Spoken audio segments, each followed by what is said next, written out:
क्या आप भारत के सबसे बड़े मदरसे का नाम जानते हैं? यूपी में बना दारुल उलूम देवबंद भारत ही नहीं, एशिया का सबसे बड़ा मदरसा है।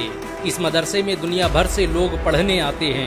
भारत की आज़ादी में इस मदरसे का बड़ा योगदान रहा। 70 एकड़ में फैला ये मदरसा आज पूरे भारत को अपनी गौरव गाथा सुना रहा है। ये भारत का एकमात्र मदरसा है जहाँ पर हेलीपैड की सुविधा उपलब्ध है। दारुल उलूम देवबंद ने भारत को सबसे बड़े वैज्ञानिक और राजनेता दिए। 20वीं सदी के अधिकतर राजनेता दारुल उलूम देवबंद की विचारधारा से प्रभावित थे। All India Muslim personal law board के पहले जनरल सेक्रेटरी मिन्नतुल्लाह रहमानी दारुल उलूम देवबंद के ही छात्र थे। देश के पहले गृह मंत्री मौलाना उबैदुल्लाह सिंधी ने दारुल उलूम देवबंद से ही शिक्षा हासिल की थी। दारुल उलूम देवबंद के संस्थापकों ने ही 1857 में अंग्रेजों के खिलाफ शामली में जंग लड़ी। इस युद्ध की अगुवाई मशहूर क्रांतिकारी इमदादुल्लाह मुहाजिर मक्की कर रहे थे। अंग्रेजों के खिलाफ फतवा देने वाले मौलाना अशरफ अली थानवी दारुल उलूम देवबंद के ही छात्र थे। दारुल उलूम देवबंद की स्थापना मौलाना कासिम नानोतवी ने 30 मई 1866 को देवबंद में की थी। देवबंद की एक छोटी सी मस्जिद से शुरू हुआ ये मदरसा आज एशिया का सबसे बड़ा मदरसा बन चुका है। इस मदरसे के पहले छात्र महमूदुल हसन और पहले उस्ताद महमूद थे। दारुल उलूम देवबंद भारत का पहला मदरसा है जिसने डिग्री देने की परंपरा की शुरुआत की।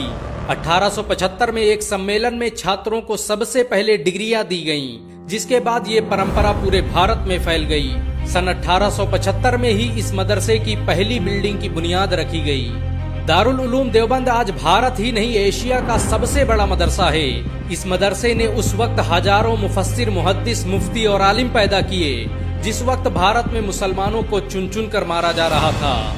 इस मदरसे ने कुछ ही सालों में इतने क्रांतिकारी पैदा कर दिए कि 1875 में अंग्रेज गवर्नर सर जॉन स्ट्रेची ने इस मदरसे की जांच के आदेश दे दिए। अंग्रेजों को डर था कि कहीं इस मदरसे की वजह से उनकी सल्तनत खतरे में न पड़ जाए। इस मदरसे की अहमियत का अंदाजा इस बात से लगाया जा सकता है कि अंग्रेजी खुफिया विभाग द्वारा दारुल उलूम देवबंद को भारत के सबसे बेहतरीन स्कूल होने का अवार्ड दिया गया।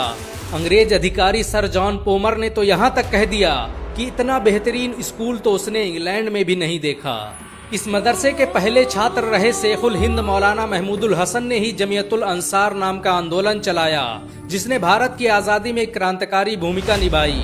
रेशमी रुमाल आंदोलन की शुरुआत करने वाले मौलाना उबैदुल्लाह सिंधी दारुल उलूम देवबंद के ही छात्र थे। उन्होंने सुभाष चंद्र बोस के साथ मिलकर भारत की पहली अस्थायी सरकार की स्थापना की थी। वो आजाद हिंद सरकार में भारत के पहले गृह मंत्री भी थे। बहुत कम लोग जानते हैं कि रोलेट एक्ट कमीशन ने दारुल उलूम देवबंद को भारत का सबसे खतरनाक मदरसा बताया।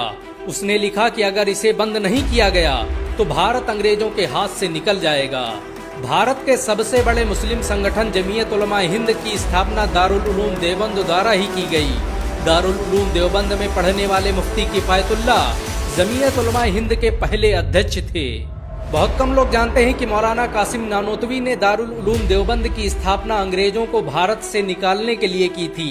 इस मदरसे का मकसद देश में ऐसे नौजवानों को पैदा करना था जो भारत की आज़ादी में योगदान दे सके।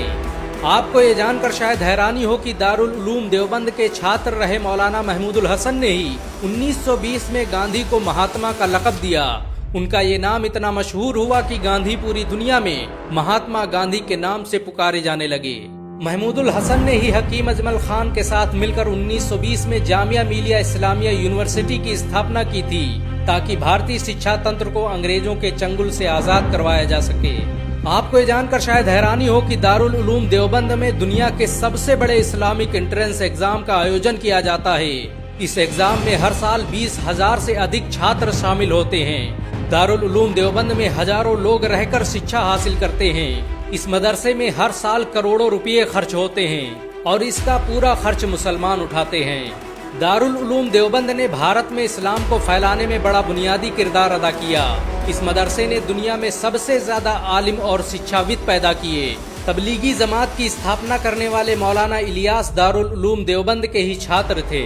देवबंद की कोख से जन्मी तबलीगी जमात आज दुनिया का सबसे बड़ा धार्मिक संगठन बन चुकी है।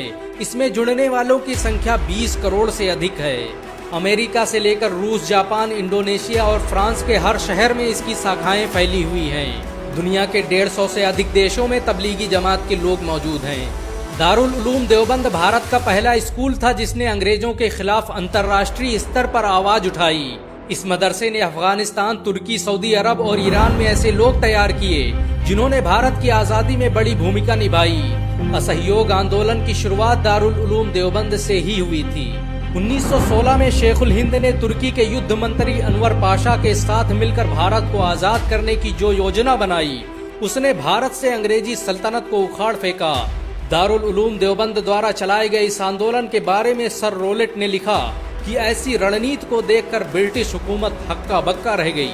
दारुल उलूम देवबंद ने भारत के लिए जो किया वो आज तक कोई नहीं कर पाया।